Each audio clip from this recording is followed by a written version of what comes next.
today we move to the next stage of about face. We're going to go from the eyes to the nose, today to the mouth. And one quick thing I wanted to show you here. I talk about visualizing the structure of the thing. How to simplify all of this. Well, depending on the style, you would think that you would want to start with kind of this line. And usually that's how most people will go about drawing the mouth. They'll do the line of the mouth and then they'll do the edges. When in fact, what you're seeing here is a transition of sometimes light or the actual skin. So what we've been working with in terms of lighting and how we can create volumes through light and shadow, what I mean through structure is seeing something that could be a little simpler in terms of, look at this oval, look at the volume on the other side. Actually, you could see where they merge, and there's a little volume that comes out, and then there's one big one right here. If I could begin to see structure this way, that kind of looks like a squished Mickey Mouse. There you go. It's the beginning, and depending for each mouth, how do I see? Well, do I see it all the way to here? And is it this big? Because obviously this mouth is not looking at us straight forward. It has, maybe you're going to see it this way, where you see two of them here. And then two a little smaller but wider at the center. So it's seeing these very light, small structures in the beginning. And yes, all of them referring to this line. As they converge into it, they'll eventually create an edge, which gives you the line. And that's basically where we're going to go today. Hopefully all the way, starting with this. Today I'm going to show you the tools that I'm going to be using. As usual, I have a whole set of pencils, starting with 2H, HB, 2B, 4B, 6B. And that's these here. And I also have a woodless graphite HB. And I love these. Why? Because when I sharpen them like this, and you can see that there, I could create such ultra thin lines. But in terms of delivering graphite, for me to then blend, it doesn't get any smoother than this. It's consistent. That's what it is. It's a little more consistent, and it could get really, really smooth in terms of dealing with the light. So the first thing I want you to do is start with an HB or a 2B. I'm going to start here. Move this just a little bit. And what I want you to do is, on this same page, I'm going to do a few things with referring to structure. So and obviously, I should mention the grip. Please, as much as you can, try to not use the writing grip to draw, but instead, your drawing grip, which should allow you to control the pressure and the range of motion of all the lines you're going to lay down. So what I want you to do is, just what I showed you a second ago. I'm going to see I'm not thinking about lips right now. I'm thinking about just a circle. A circle that is then going to become a ball. How does it become a ball? Well, we could draw a sort of an equator line right here. Notice how it's a little bit curved. And I could draw sort of a meridian line here that would hint at curvature also. And we can begin to create the illusion of, oh yeah, there's a curvature to the circle. So now I can call it a sphere. Well, the way to really, really bring this illusion further is identifying a light source. Let's say it's coming from this direction here. So if light's coming from here, this is going to be direct light. And as light travels straight, I'm going to have somewhat it's called the terminator here, an area where light does not impact the surface because the surface is moving away. And as we round and move away from it, it gets darker. As we go towards the light, it gets lighter. So knowing how to bring out volume, obviously here it gets a little bit lighter. And if I were to bring in a little bit of blender and play with this, and even further, bring in a little bit of kneaded eraser and bring out some light once again, I could really take this illusion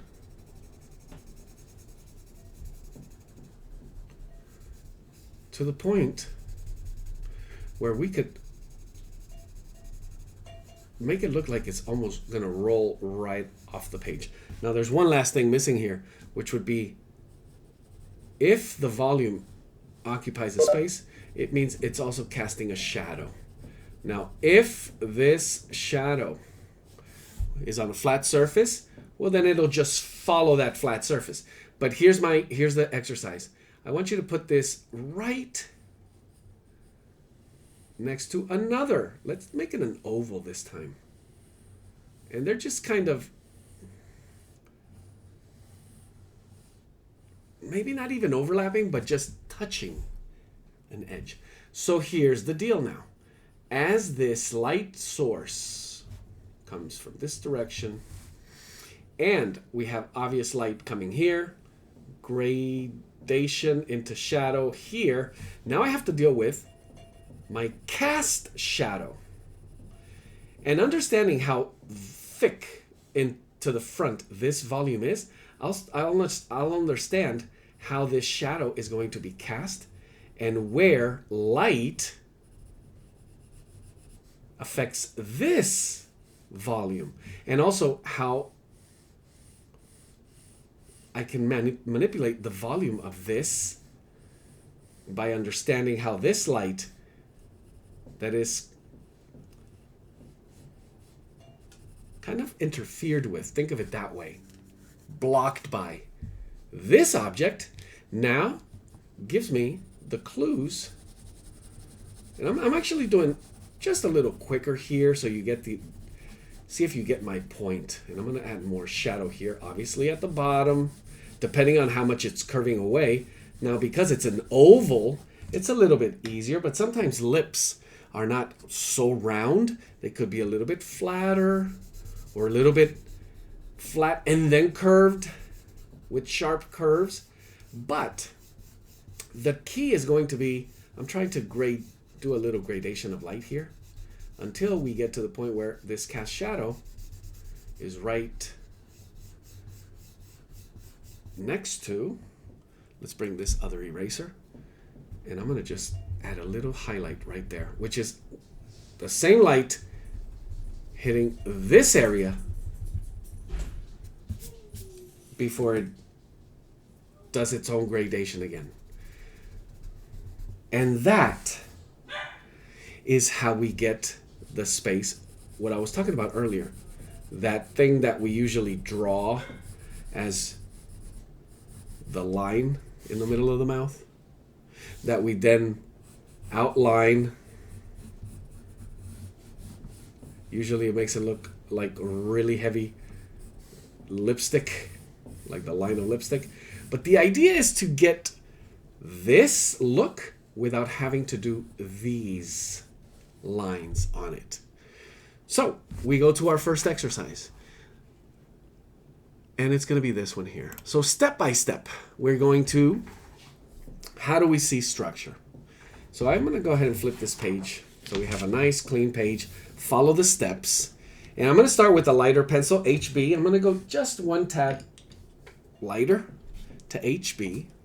And I'm going to begin, again, with the proper grip. I'm going to give myself, looking at my model, and I have to come out of this software here really quick and go to, there we are. Let's see. Here. So I'm going to get, guess what? That line I said don't do it. Well, you don't see it eventually. But this is just to give myself, okay, this is how big, in terms of my drawing, my proportion is going to be. Now the measurement here, let's call it the width of the mouth, is going to tell me how the height of the bottom and top lip are going to be. Now the other thing I want to find, if you see it there, is the center. So you see a little center line there. I'm going to place that very lightly. Now, because we're doing a portrait that is looking straight forward, this line would be right in the middle. But if our portrait is turning left or right, then that line is going to move with it. 3/4. Profile, the center line is gone. And we're going to do that. We're going to see how that works. So my center line here. And then the next thing, I want to find what the height, just an idea, or the thickness, let's call it the thickness of the upper and lower. Now here, you don't see it done in this demo that you see on screen, but here's where I want you, as you look at your subject, I want you to visualize the volumes. The volumes of the pieces. So not the mouth as a whole, but the pieces of the mouth. And you see how I have two ovals here at the top, and then there's going to be that one.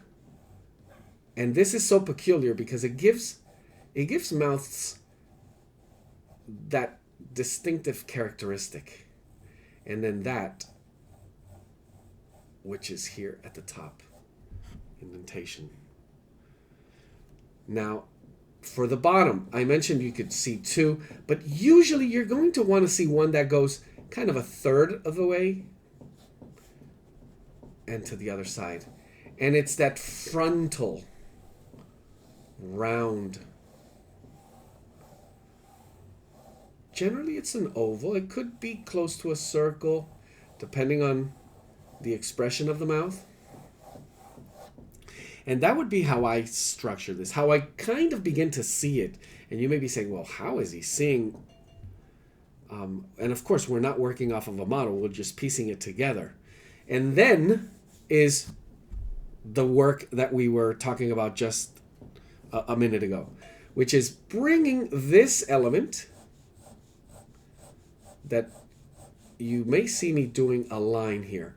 But what I want to begin to see it as is a gradation of light, because my light source, as you see in the sample, it's coming directly from the top. So you see kind of a shadow underneath.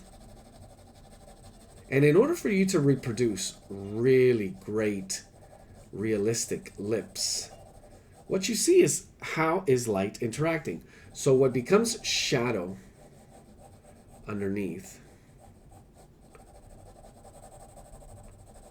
and as it curves towards the light, also dealing with opening or cast shadow on the lower lip. So instead of drawing those lines, build up your shadows. Build up the light. As you can see, I'm doing here. Slowly. Still with an HB. Without really actually drawing kind of a defined outline or heavy line, but instead thinking about volume. Now the other thing you should consider is mouths are not flat on a wall. They actually have this cylinder curve to it, where we know this is further closer to us as these move away, sort of in a cylinder, just like a face. You know, it turns away from us. So this, as it turns away, it also has that curvature to it. Just like I'm trying to deal with the light coming in this direction, where we have a shadow, light, highlights coming in here. We also have to deal with the volume as it curves away and away in this direction. And here I begin to see how some of my ovals could just guide me to the likeness. I want to avoid that step. If you're drawing in this style, you want to avoid drawing that heavy line, that outline. What you want to do is build without feeling like you're just coloring it in, like a coloring book. What you want to build is that sense of volume through light and shadow. Here we have a nice rounding where we said we saw that oval and then it curves away. So we're going to deal with another little line or building up of light in there. And then I'm going to take it to the bottom. So remember, as it curves away, there's going to be shadow in this direction. There's obviously the cast shadow from the upper lip. And I'm going to do this so light right now because as I move through my pencil progression, it's going to get so much darker, so much quicker that you want to take your time. You really want to take your time developing light, beginning to see the structure.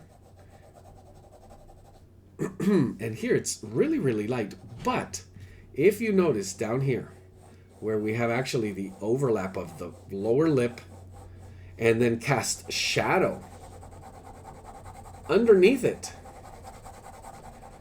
you could really, really create an illusion of the volume of this element, almost making it come right off the page. So very lightly hinting at what's going to be shadow. One thing I don't want to deal with, nowhere near that, is all these little lines and crevices in what I call detail. We're so far from it that when you get there, it's literally considered just the finishing touches. And I'm going to do the same on the opposite side. Right here where I drew my oval, I see it turning away from the light, but I also see a roundness. So I'm seeing the roundness from top to bottom, but I'm also seeing the roundness towards the side. And my lines should match that. Or basically what I'm doing here with my values. Now at different steps, I'm ready to move to the next pencil, I feel. We could actually add a little bit of curve at the top as I begin to see it here. And I'm moving from step 3 to step 4 now, where I was basically developing shadows. And you could see one here in the middle. And you don't want to make up information. You want to really stick as close as you can to what's actually there. And making sure that at this point, the lines still remain very simple. But one of the heaviest ones is where this volume has an edge and meets the lower lip volume. And we'll see how we continue in using this grip is what allows that flexibility, that versatility of the line. So moving from an HB to a 2B, what do? Do I just go over those same lines, or am I building up a little bit further? So remember the rules. We start from biggest, and we go from biggest to smallest. So we had those big shapes, and we're going to make them smaller until the smallest touch. We also go from simplest, and it didn't get any simpler than an oval, to more and more complex. So as we see curvatures and shifts in the volume, we're going to deal with those. So simple, and each time make it more complex, but you want to stay as simple as possible all the way through. And also from lightest to darkest. So you don't want to go too dark too fast. Your darkest touch should be worked all the way to the very, very end and build up lightly, gently, slowly. The more patience you show in that build up, following those steps of biggest to smallest, simplest to more complex, and lightest to darkest, it's going to show in your drawing. So here I'm giving it a second pass as I begin to look in on the image on the screen. 1, 2, 3, fourth. I'm going from the fourth to the fifth version of where I begin to see variations, very light in the curvature of the volume, with a little bit of a darker layer. And I'm really considering the direction of my lines. So just as if you were to put this pencil on your lip, and don't do that, but if you actually use your finger and touch your lips, feeling the way it curves, and it's actually really tough with the finger, but if you could imagine this pencil rolling on your lip or on your subject's lip, it would literally follow a curve. So you want to imitate that sense of curvature on this two-dimensional, on the paper. And the more you can match it, the closer it's going to look. So you could exaggerate a little bit much those curves, which would push it to the opposite.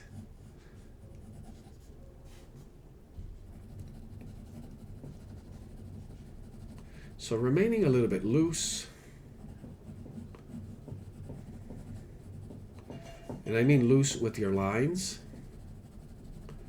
And notice I just add a layer, a little bit of the curve, and seeing the ends of the mouth, how they're going to get obviously a little bit darker, just a little bit darker, but how the skin, the edges of the mouth, and the lip, identifying the direction, and most importantly, what light is doing to the volume. So seeing it as a volume, that's going to be the main idea of today's exercise. Now, if you want to add a little bit of expressiveness to your lines, or maybe a different technique that you want to showcase, obviously, absolutely. It's always a choice. So because I'm working with the 2B, I am now able to maybe begin blending a little bit.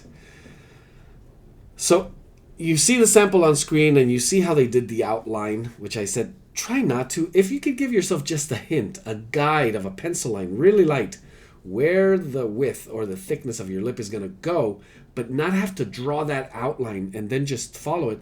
What you do here is with blending of graphite, very carefully, kind of like we did last week, you see the power of this really bringing out that illusion of immediately you work with graphite,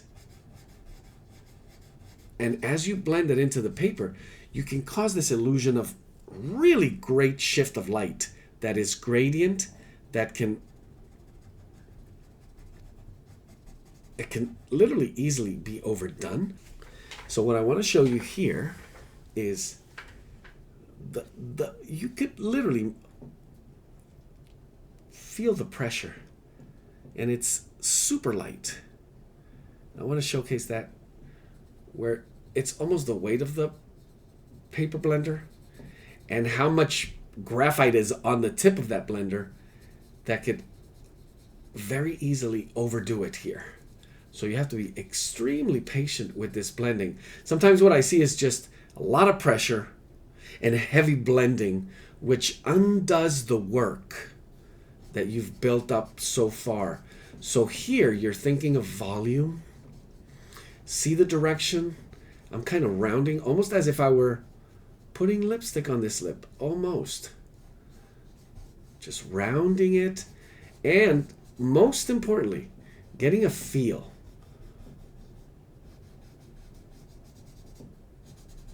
of light and dark. How light, how dark, as I work my way around the volumes. And now there's going to be convex, concave areas. So not everything is just an oval. There's curvatures within that form. So this is that simple to complex. As it becomes more and more complex in these areas, for example, how do these two blend and merge? Well, there's going to be sort of a curvature. Again, you try to match the direction and what the light is doing as you blend. And notice how I'm going up to that edge where there was no line or outline, but I can actually reach it and go maybe even beyond it to the outer skin. In and around. How are we going to, and this is just done with the, it's being done with the leftover graphite on the blender. From blending the lip, we go to just that little extra skin around. Now, remember, you don't want to make up information. That's when we go off the rails a little bit. When I just blend for no reason without paying attention to what the light is doing. So I'm going to bring a little bit of light once again back here and lighten this up top. And I'm using a little eraser, a Tombow Mono Zero, which has that nice little edge, almost like a pencil. So you're literally drawing light back into the drawing, and you could do it throughout. And this is one of those tips I'm going to show you today, how to just add the light back into the lip instead of actually drawing all those little lines.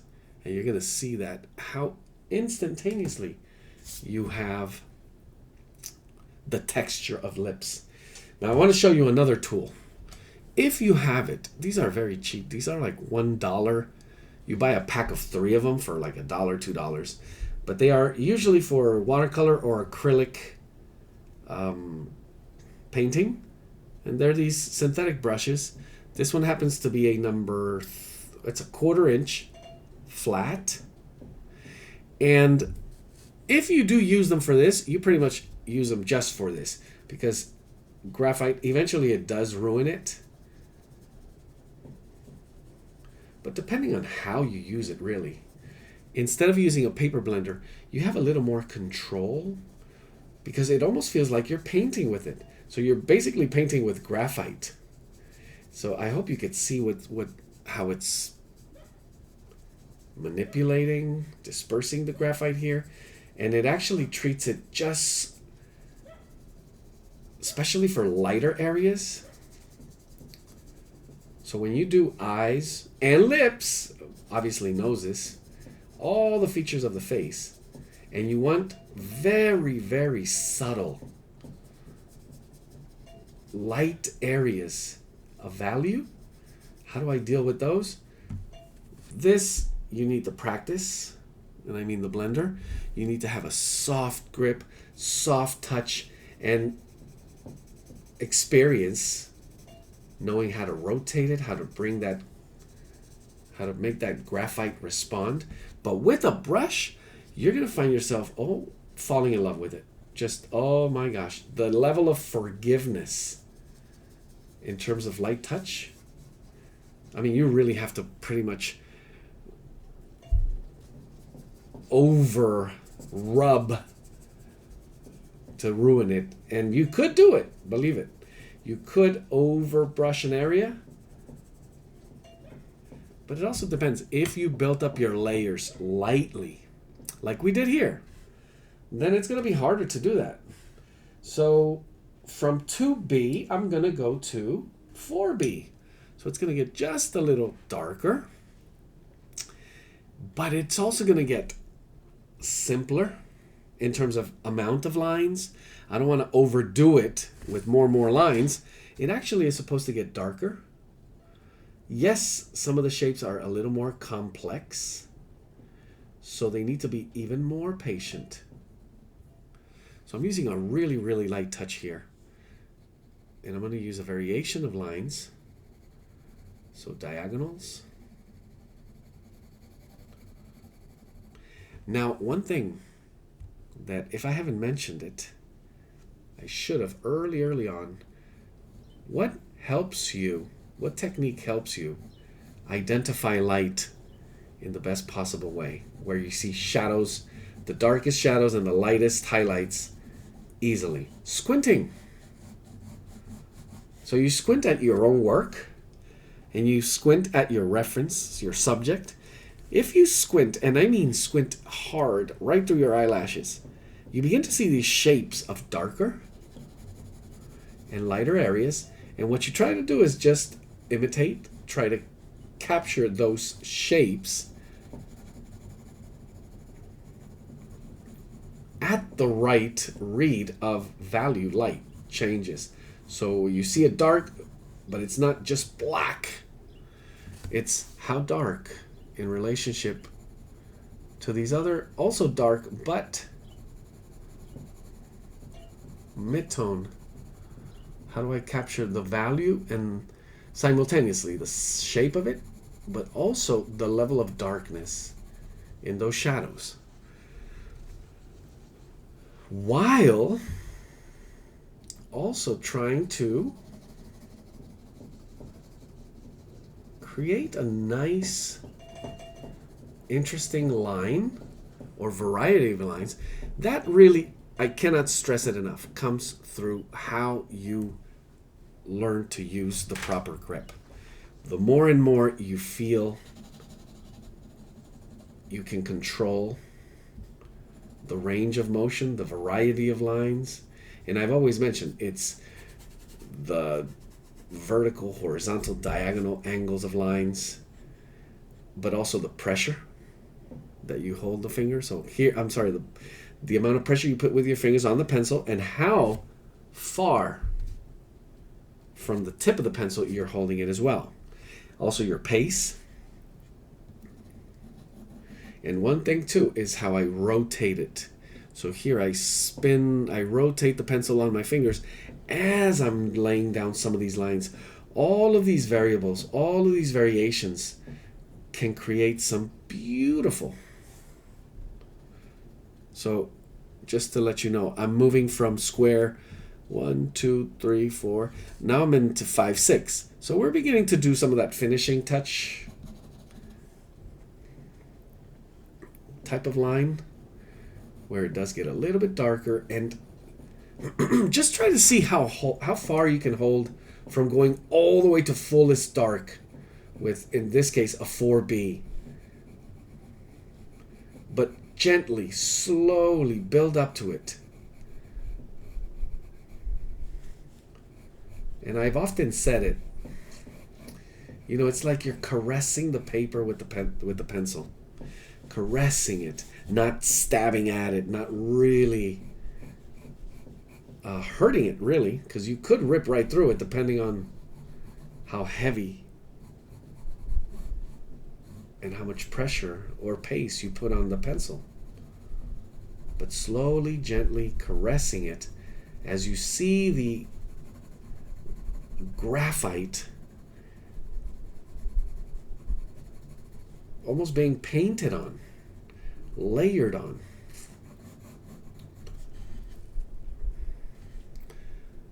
Squinting.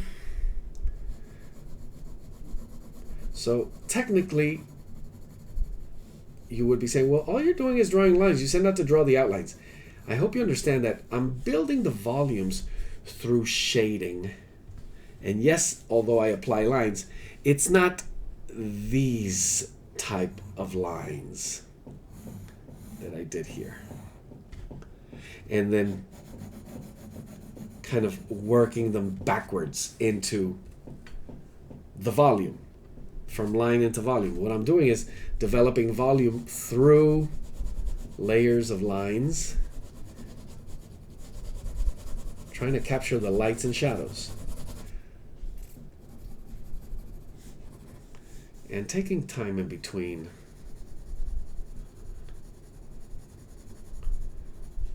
to actually do that, which is layering it. So as I add a few strokes with my 4B and I could see the line, I'll go ahead and gently, very carefully, because remember I said you could easily overdo this process, this technique. Now others, and I would mention it, other very, very impressive professional portrait artist would add techniques of fixative that is workable. So they would fix this layer with a spray or a usually it's something that they spray on and fix that layer of graphite so that they could work over it. There's many techniques. This one we're just working right over.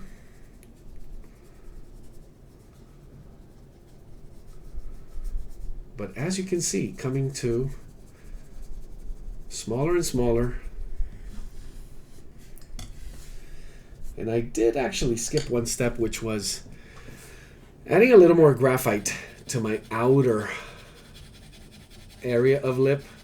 So this area of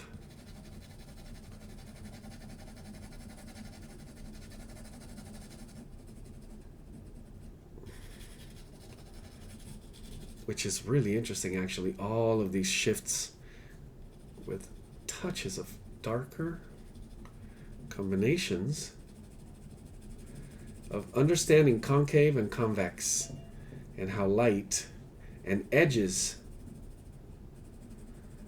are going to behave. So it's just a nice little touch of, this still needs a little bit of buildup.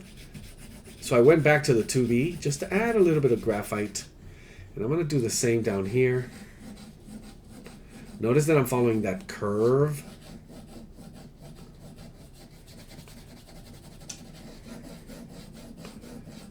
As I see in the direction of the one thing that I really care about, which is understanding these small, complex volumes. Another way also to think about it, maybe easier, it depends on how you see things, but if you see light in a value scale where light, meaning white of the paper, is 10, and then you go from 10, 9, 8, 7, 6, 5, 4, 3, 2, 1 is black, absolute darkest, 6B, 8B. So in that scale, how many grays can you put into your drawing? So I definitely have a lot of 1s and 2s, and I have a lot of 3, 4, 5s, 5, 6, 7s. No 8, 9, 10s yet. Getting close. And I really hope what I just said made sense. But there is a way of seeing light and the value scale in order for you to kind of plan it. Okay, so I'm going to work my light areas, meaning this one got a little, just a little. So the brush was a little heavy on graphite there. So I could just tap a little bit of, having a paper towel or a separate sheet of paper where you could actually rub some of that graphite off of your brush, or you could also do it off of your blender. And then have a little more consistency. Because sometimes you don't know until it's too late. Oops, that was too heavy. And it picked up a little too much graphite, and then you bring it to a light area where it wasn't supposed to be so dark. And you're going to have to compensate, bring back light through eraser, or and it could get in that phase where we're thinking of corrections. So you want to avoid that as much as possible. So the graphite is working really well. It's responding. Going back to the 4B.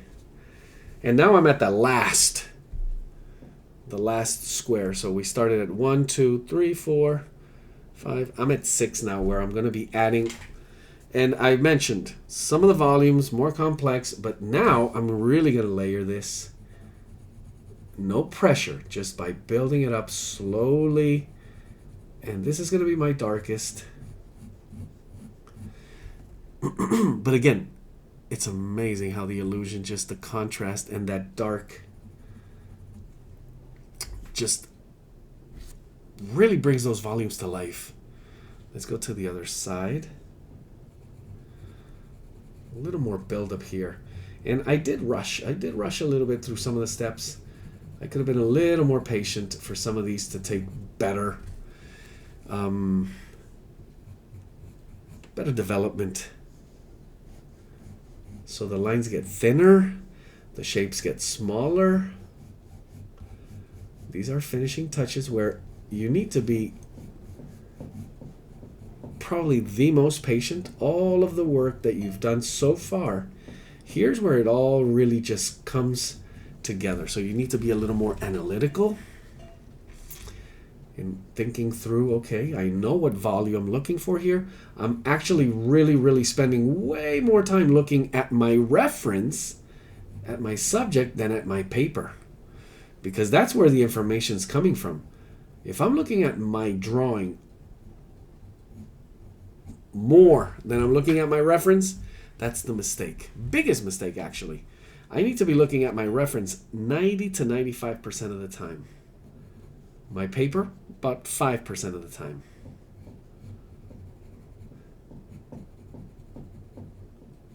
And in a way, it's the beginnings of, you feel like it's called blind drawing because you're not looking at your paper, but you're drawing and you're trusting what you're seeing. So you're glancing like half a second every 10 seconds or 5 seconds, just to make sure you're still in that same, in the area as you're confirming your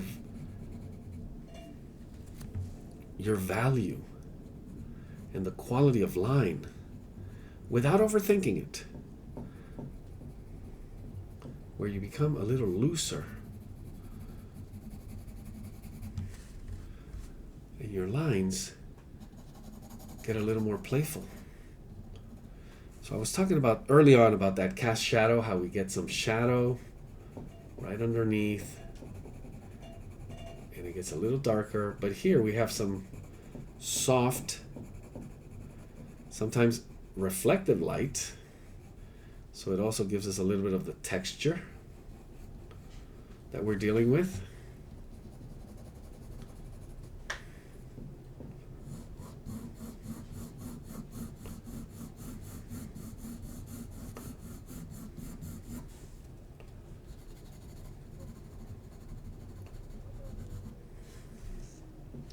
And another bit of blending. So working it all the way through, really understanding how you can really push any of these techniques to levels that are so gratifying, so satisfying, make your drawings feel so successful. And then you begin to understand the technique even more. Oh, this is how I like it. And push that technique in your own way even further, where people will be asking you, how did you do that? And you'll have a simple answer. So now I'm bringing a little bit of this, a few lines, and I'm going to scratch them on so I have just enough contrast, just enough graphite on my paper that when I touch it and I curve it, I can create just a few variations in the value, and it brings the light into the volume. Now you need just enough contrast to be able to be successful with this. If it's too much, like here at the edges, and there's a nice little light that curves underneath, you want to be careful with extreme contrast. You want it to be subtle, but also you can't be too bland in the contrast.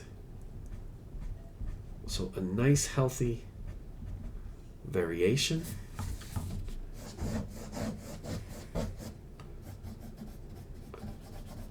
A nice distinction here between the light in the lip and the area around the mouth that is a little clearer.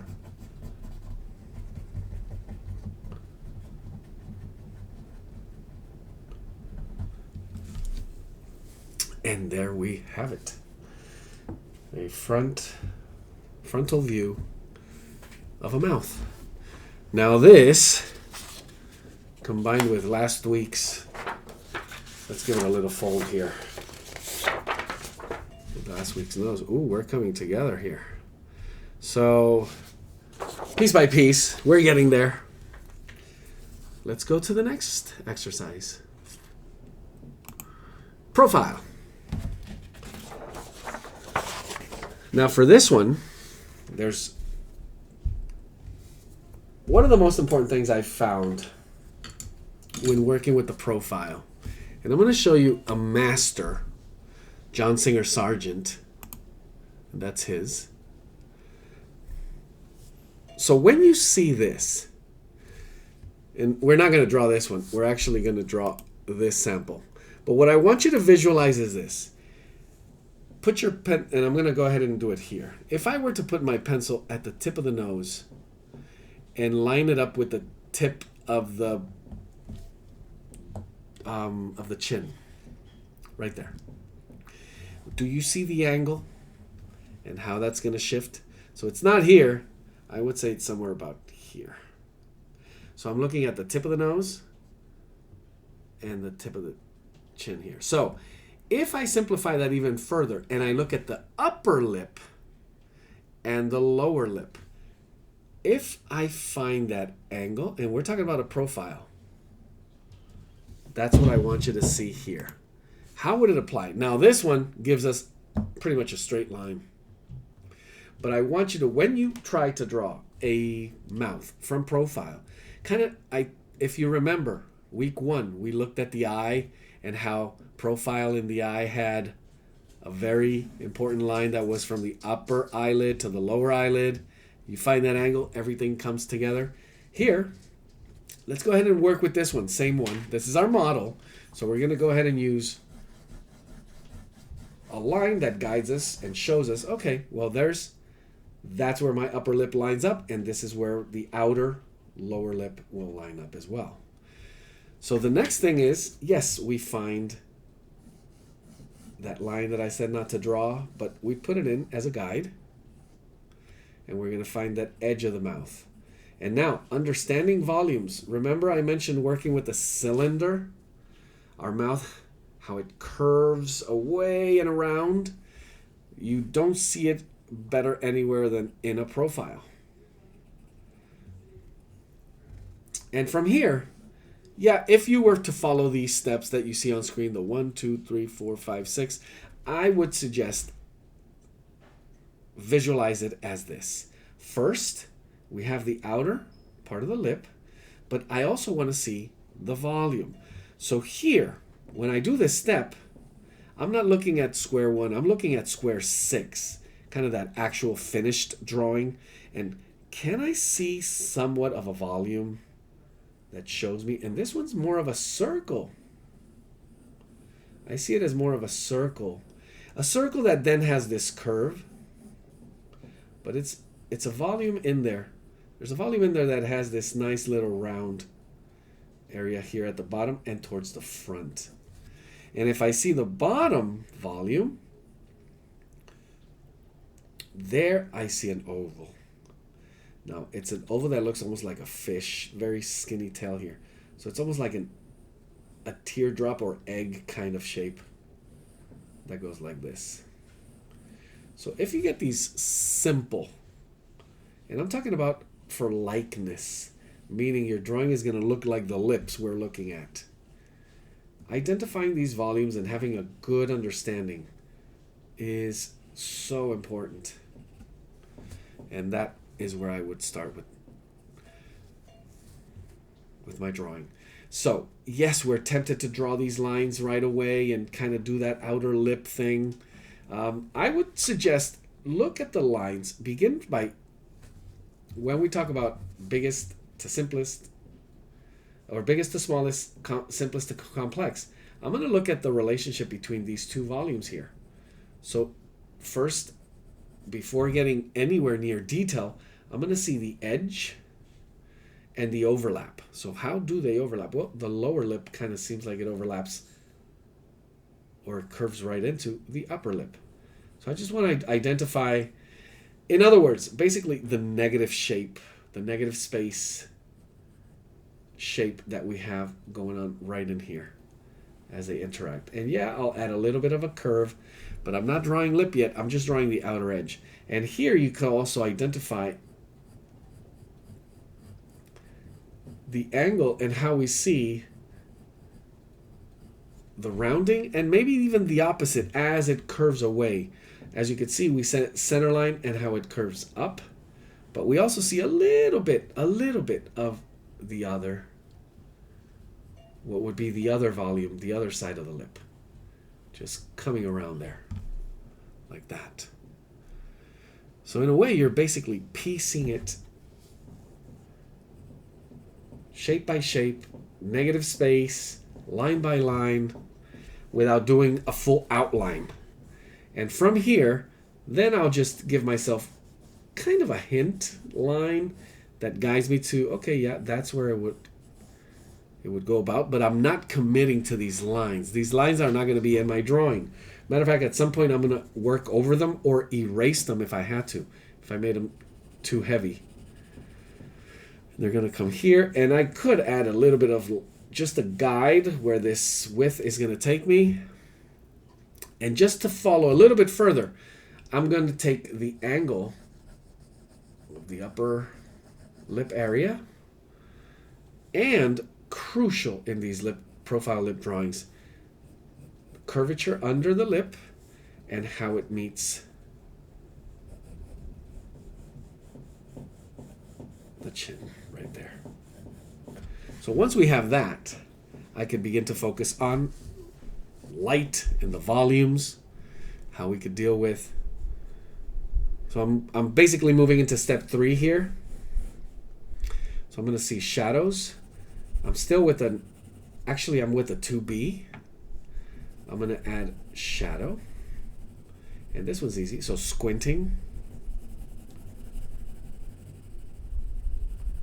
I could bring it all the way through, all the way across, just a little bit under in the lower lip.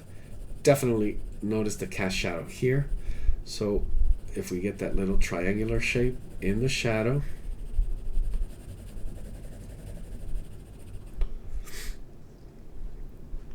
it has a little spill, kind of that wanting to be cast shadow, but we have full light on the upper side of the lower lip. And already I'm happy with the drawing like this. It looks well developed. I could start my blending. So this technique, how you develop the use of these techniques, is really what takes your drawings to the next level. Whether it's brush, Q-tip, or in this case, let's go with brush and then blender. How you use them and use them effectively. Light pressure, but good mixture. And remembering the the step that I skipped last time, I'm going to add a few little lines of graphite with the right curvature, the right direction, on some of this outer area of my mouth.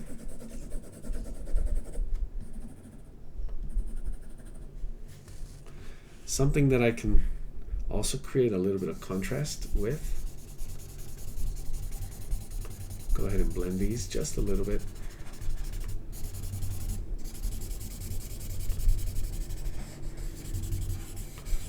Adding the roundness so they're not straight lines at all. There's curvature, trying to get a read for the muscle that's underneath.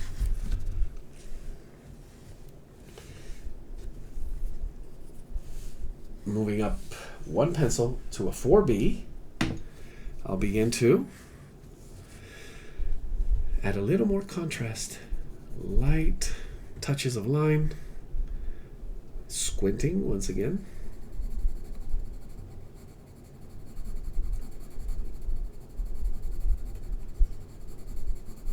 But at no point am I thinking contour or outer line, outline. Instead, adding more shadow enhancing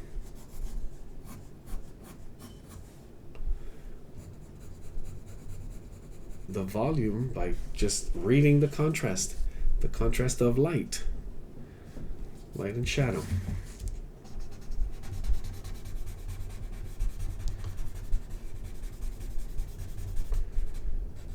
And I guess I'm feeling a little rushed here with this one. I should slow down just a little bit.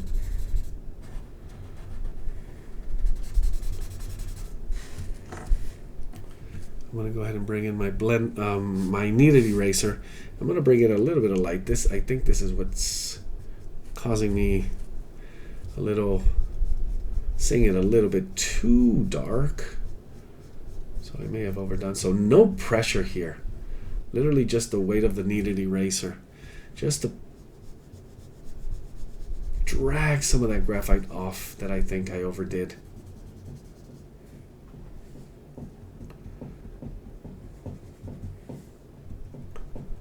Beginning to see the volume a little bit better, and then really get a good sense of light, proper light on the volumes. If I need a little more or a little clearer cleanup, I'll bring this guy, sharpen some of that. And also, I like this technique because it just adds, it's drawing with an eraser basically. A little more curvature.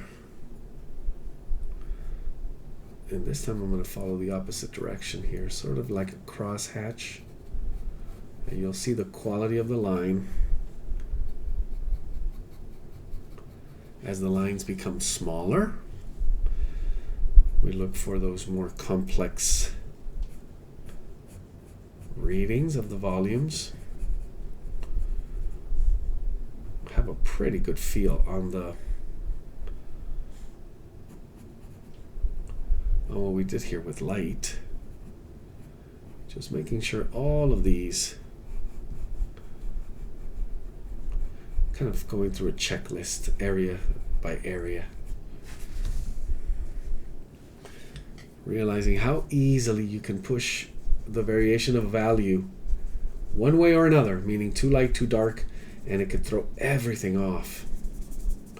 So I'm making this a little bit darker, contrasting it with the rest of the drawing.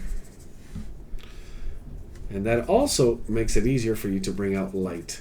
So in your stylistic approach, you think about all of these things. Shapes, lines, light.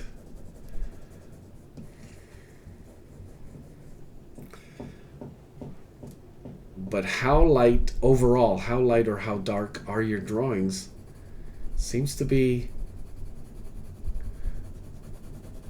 the way you understand, the way they say the way we see art, the way we respond to art is the way it has to do with our lived experience, our personalities.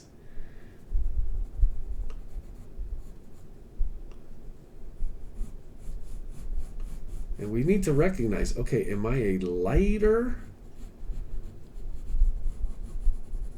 or darker person? As you can see, I'm darker. I'm heavy-handed sometimes. I tend to go darker and more expressive easily, so I have to really be patient and hold myself back. And let's bring out these highlights. A few touches of light right above.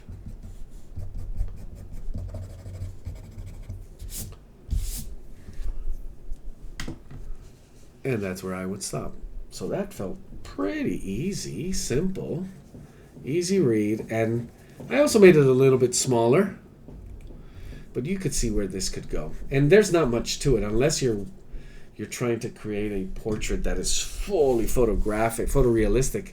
A mouth should take that approach. It should be loose. It should be focused on it's the nuance of every bit of volume that interacts with all the others, and light. If you really focus on how the lines come about through light, and how you see it That would be the easiest way. And we have one final exercise, and this one's going to be very loose. And there they are. I'm going to make this a little bit bigger so you could see it clear on your screen. And this is our final exercise. So we have a model. There we are. Now light, it seems, it's a photograph, yes. But can I get a good reading if I squint? It seems so gray. Yes, also because we're working black and white. Now, what would be the difference between this one and the one we drew earlier? Meaning this one. Well, I want you to see it. Notice that there's a little bit of tilt and turn. And it's also much more feminine. So how would I go about this? Let's see. First thing, is the line that I need to find straight? Does it have an angle? Is it tilting all this way? Notice that this one, if you were to look at both ends of the mouth and put your pencil right over one, would it line up right over the other? No, this one's a little bit lower on the other side, and it would be right about there. So it's not much, but it's about 5 degrees or 3 degrees. Very, very light curvature. Now, if you're not 100% sure, usually favor the side of exaggerating, meaning it's definitely not horizontal, but it does feel horizontal. If you don't see it, it could throw everything off. So favor the side of, yeah, it's tilted. And although you're feeling like you're exaggerating, it will be better off in the end. We tend to stabilize things as humans. We tend to make them more horizontal or more vertical. Especially when we did any type of diagonal, we tend to kind of straighten them out for some reason. There's theories about that. So, next thing would be my center line. So it's not looking at me straight forward, and it's also tilting this way because it doesn't line up straight with the nose. And you would see that the nose would be over here. So it tilts a little bit this way, and then it also turns. It's turning away, not all the way to profile, not all the way to 3/4, but just off center. And one way to do that is I would measure what I see as the center on my reference from the corner to what I see as the center and measure that against the other side. And I think that's it right there. This one's just that much bigger. As this one's moving away, it gets a little bit smaller. And I could double check that. So yeah, I would say this is about 10 to 15% longer than this segment, where I would place my center line. And the tilt is going to be right about this angle. So I have that right there going on. Next, I would find, I'm squinting and I'm finding kind of what level of the thickness of my lips, the upper lip, and compare that to the lower lip. I would put it right about there in relationship to what we have in terms of the width of the mouth. And then I come to my volumes. So what do I see here? I see it right at the center, and I see two ovals going almost in this direction. As this comes up higher, and this one's not so obvious on this side, but it would replicate obviously with symmetry. So it's also a little bit smaller. They would not be equal size. And here, there's the tricky one, where some people may see two,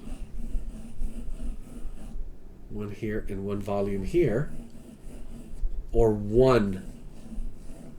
And that all depends. You know, it's maybe a little thinner, but longer or elongated.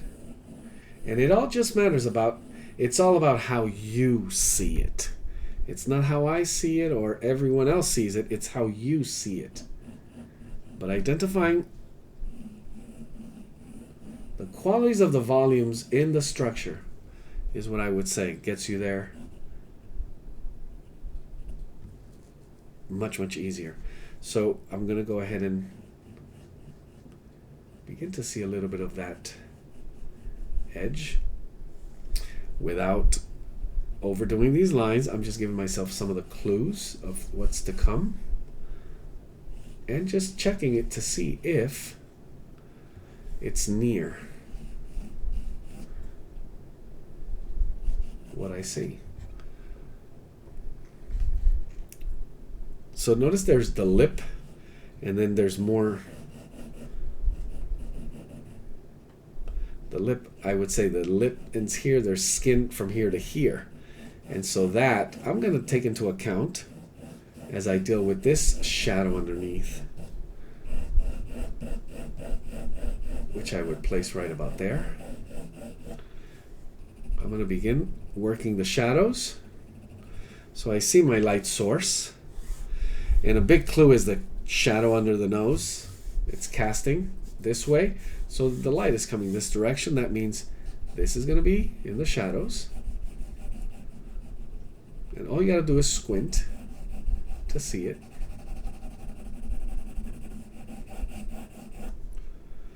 The quality of my lines, making sure I stay patient, making sure I'm using the proper grip. Exercise the grip, practice the grip, get comfortable with the grip. It pays off.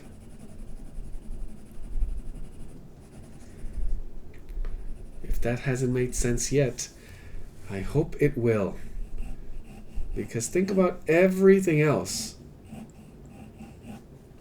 How you handle any other instrument, from utensils, a spoon. How do you hold a spoon to make sure the soup goes in your mouth? It's make sure you got to hold it that it works efficient. A hammer, I bring it up all the time.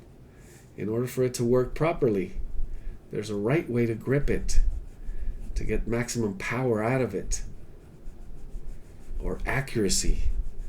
So all different instruments could be more or less effective according to the way you're using it. So getting more and more comfortable with the proper grip, and you need to find it. It's always a variation of this, but it's about feeling how much control, pressure and pace you have over the line. And the wider the range of lightness and heavy pressure you can do, you can create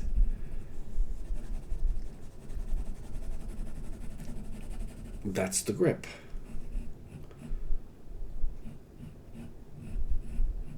Oh, well, my writing grip feels good. Well, I would question, a test, how light and loose can you make some of those lines? See, I can't even do it. Did it for too long.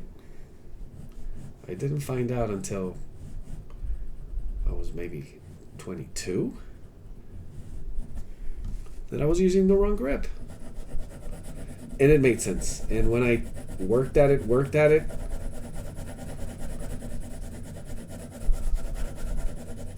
the idea is one day you'll, by using it more and more and more, you'll master it.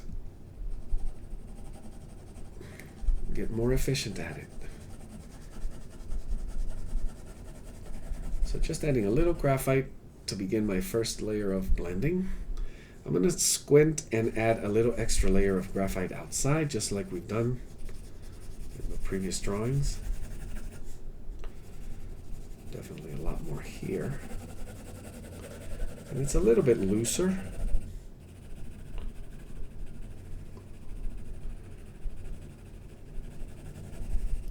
This model here is giving us a little bit of a,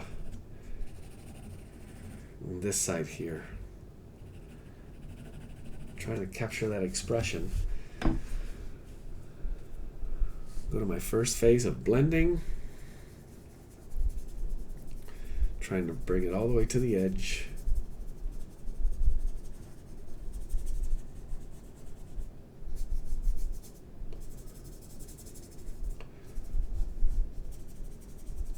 So I would recommend test out, find a brush, and you could find them these days anywhere. These cheap acrylic. Make sure it's one of those $1, $2 brushes.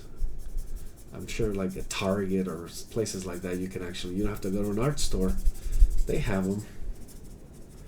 Usually they come in packs of 3 or 5, $5. But it needs to be variation of whether it's watercolor or acrylic, a synthetic soft brush that you can play around with and see how it works for you.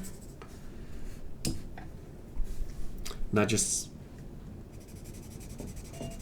using one, but actually a combination of techniques and tools that can give you richer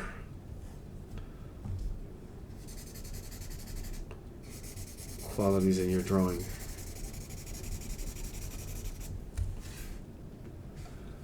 Pick up a little bit of light here and there, especially right here.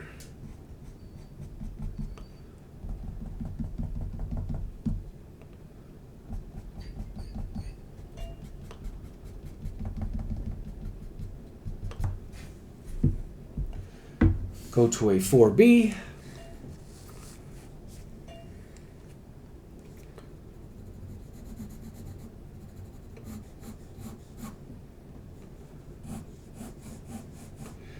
Here's where I find the test of patience. How slowly can you let your layers of graphite develop? And it's just one thing. Well, that's not my style. I don't like that type of drawing. Well, just to test it out, because it works for different, not just for these photorealistic or really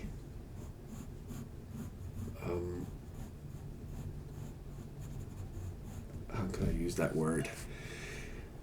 Precise type of drawings. It does show. It shows you how you're seeing the steps. If you're following your own rules, basically. And it's not about time. It doesn't have to be, oh, well, it's about a 4-8 hour drawing. See if I could patiently work my way through it. No, it's not about that, because it's a little bit different than pace. Everyone has a different pace. It's not about speed. I actually work very fast, and I feel comfortable working fast. Now, is that because I'm impatient? Is it because my technique, the quality of my lines, which are sort of loose and gestural? But really understanding what is your pace and being able to take advantage of that. Sometimes it could be the opposite. You're working too slow. And your pace should be maybe a little bit, experimenting on a little looser. Quality of line. That can also show you something interesting. A different approach.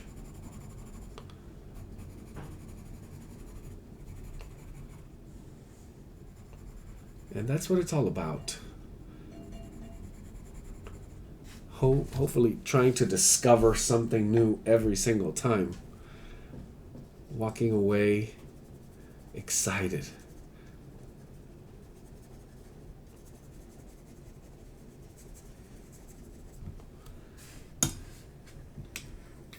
Final touches of highlights here.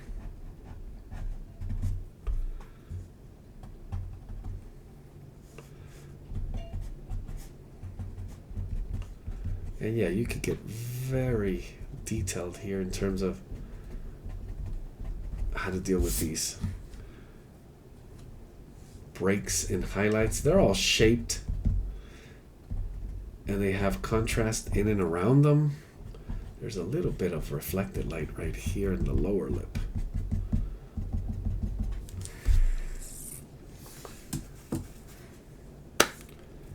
And there we have it. Mouths. So a few things to take away. Keep experimenting, but have a strategy, have a plan. Never forget it's about saying the most important thing. And what are the things we're looking for? It's not just looking at a mouth. It's about deconstructing, making it simpler and easier for you by looking at the pieces, seeing the volume, understanding the light on them. I hope you guys enjoyed it.